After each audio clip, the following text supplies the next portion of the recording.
Zeminin lalesi, asmanın ayı, dünyanın kani, sensin oğul bek.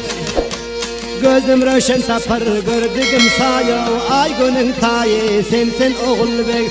Oğul bek ho, oğul bek ho, oğul bek ho. Cübbasan ayacıklarından gel, yazdırsın düğmeciklerinden. Ah koyun sağlana çıkanday gel, çöp basan, kum basan, köl basan ayacıklarından. Oğul bek ho, oğul bek ho, oğul bek ho. Hay kara kara gözler bilen gel, gözleşmen çek oyna kala. Ayna kemine yüzler bilen gel, öpüşmen çek oyna kala. 14 yaşar kızlar bilen gel, gizleşmen çek oyna kala. Oğul bek ho, oğul bek ho, oğul bek ho.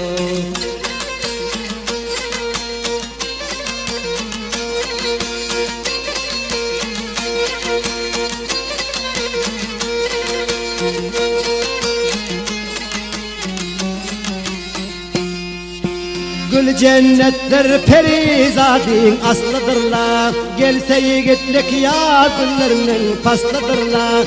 Alemi toprak adam zadın aslıdırlar. Şıl dünyanı tutan var mı? Oğul bek ho, oğul bek ho, oğul bek ho, oğul bek ho. Hay kara kara gözler bilen gel, gözleşmen çek oyna kala.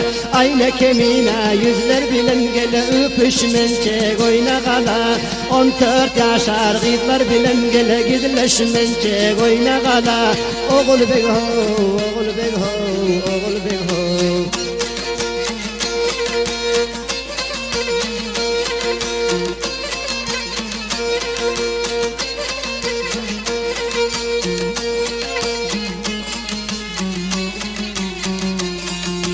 Ertir tarafı oyuna boza esedir o.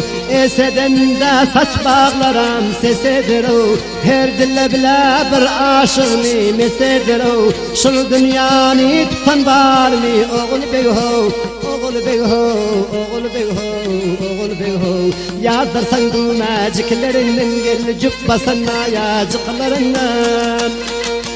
Ah koyun sağmana çıkanday gel, yungmasan, kölmasan, çöpmasan ayacıklarından. Oğul bek ho, oğul bek ho, oğul bek ho. Hay kara kara gözler bile gel, gözleşmen çek oyna kala.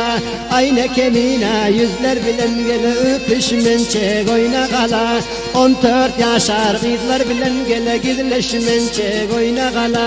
Ben de keminen canım oğul bek, oğul bek ho, oğul bek ho, oğul bek ho.